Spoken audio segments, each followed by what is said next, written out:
أغطرف ولا أحني يديني ولا إيش أسوي ولا أحتفل برأس السنة؟ سلام عليكم، كيف حالكم؟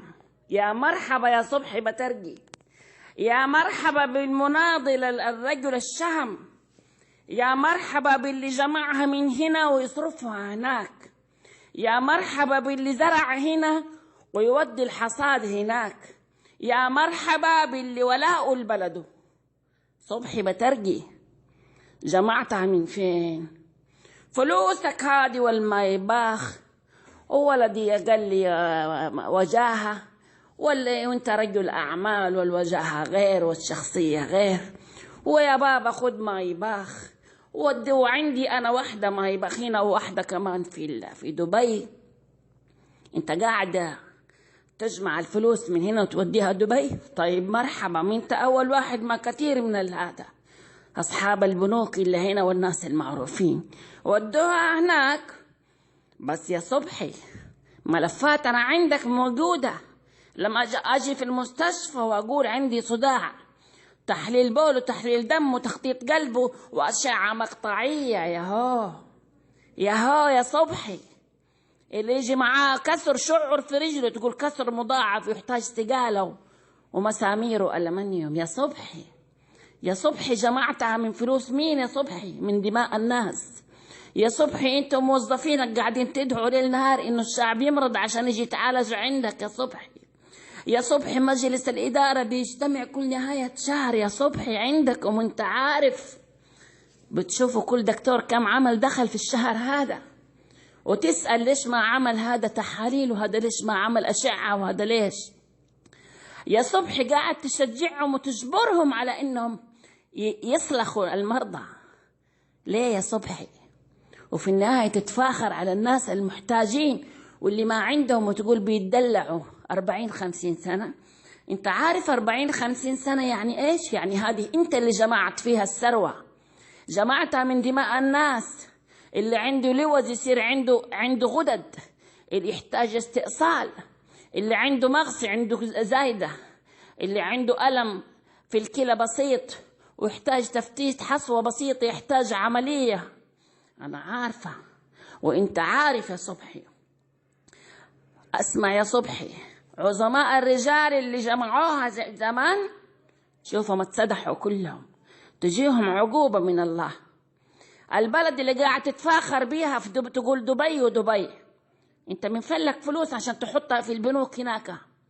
بنوك دبي مزدحمة من فلوس الناس اللي تاخد فلوسها هنا وتجمع من دماء الشعب وتروح في دبي، معروفين كلهم.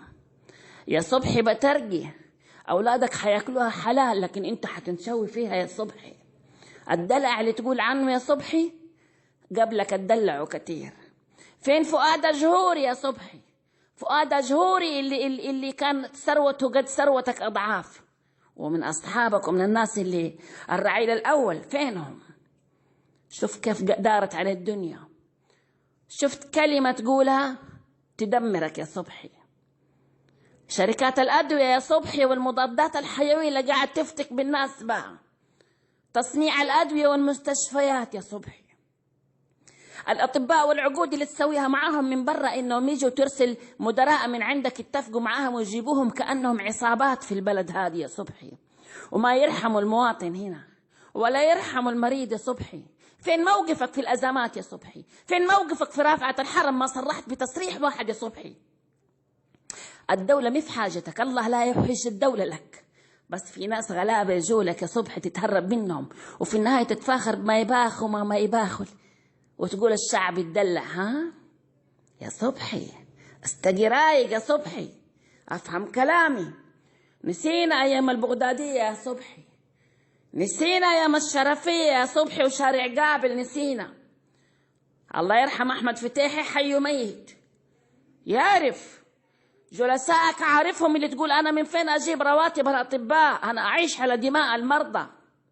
وفي النهاية كده تتشدق قاعد وتتشدق وتتمدح بدبي، وقاعد تقول يصيروا احسن من دبي، ليتهم يصيروا زي. يا شيخ استحي يا شيخ على وشك، نهايتك جات وقربت نهايتك التجارية. من يوم هذا كلامك أولادك حياخدوها حلال. أسأل الله يا صبحي بترجي إن يا رب أولادك يحجروا عليك يا صبحي وتصير فيها خس حالة وتشوف فلوسك ما تقدر تمسك منها ريال يا صبحي، عشان ما خفت الله، ما تبرعت للمحتاجين وقاعد في النهاية راكب بسيارة ما تدوم السيارة.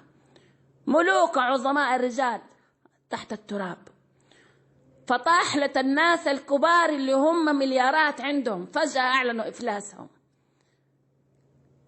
أرحم نفسك وأرحم اسمك اللي كان بقي لك اسم كمان. وأستغفر ربك وقاعد تقول شعب يتدلعوا عشان بنزين. خستحي على وشك، هيا نط دحين. شوف الحريقة اللي الله يجيرنا ويحميهم إن شاء الله دبي. شوف الحريقة اللي في البرج، هيا نط لهم قول لهم لو في عندكم مرضى ولا شيء أنا أعالجهم في المستشفى. سوي لهم حركات كده، سوي لهم ولاء عندهم، قول لهم أنا أحبكم ولاء لكم. ولو أحد سألك من أين لك هذا قل أنا بدأت من بدايتي.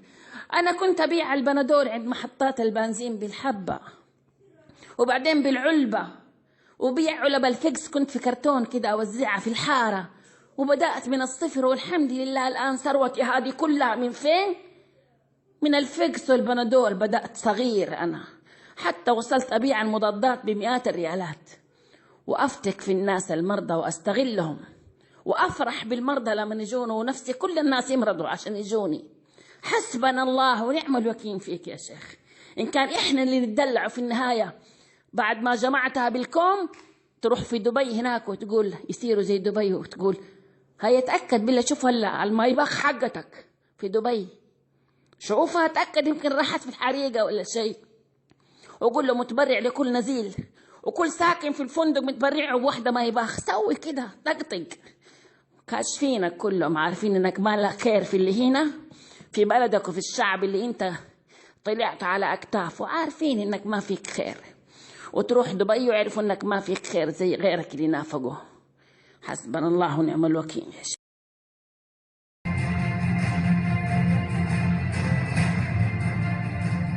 ولدي مكارم قال لي يا بابا انت خلاص يعني دحين اصبحت على مستوى واصبحت هذا، ما معقول تسوق السياره المرسيدس حقتك اللي قاعد تسوقها بنفسك، واحيانا يريد انك انت توفر على نفسك ضغط الدم من مشاكل السيارات ومشاكل الزحمه، وتحتاج انك انت يكون عندك اكزيكتيف كار سياره للمدراء تشبه الروز رويس. انا بغيت الروز رويس سياره للوجهاء، فانت صحيح انك انت وجيه، لكن النظره العامه لشخصك انك شخص مدير، انت لا انت اكزيكتيف. فلذلك سياره الميباخ للوجهاء والمدراء تجمع هذه الخاصيتين. فانا اقترحت بكلامه واشتريت. انا عندي واحده هنا وعندي واحده في دبي كمان بشتري. نتدلع زي ما كنا بنتدلع لنا 40 سنه، يكفي الحكومه سوت 40 50 سنه وهي بتدلعنا، يكفي لها دلع يا جماعه الخير. ارحمونا اتقوا الله فينا. رجاء انشر الشريط هذا عشان الناس تعرف الوضع وعشان تصير زي دبي. السلام عليكم ورحمه الله.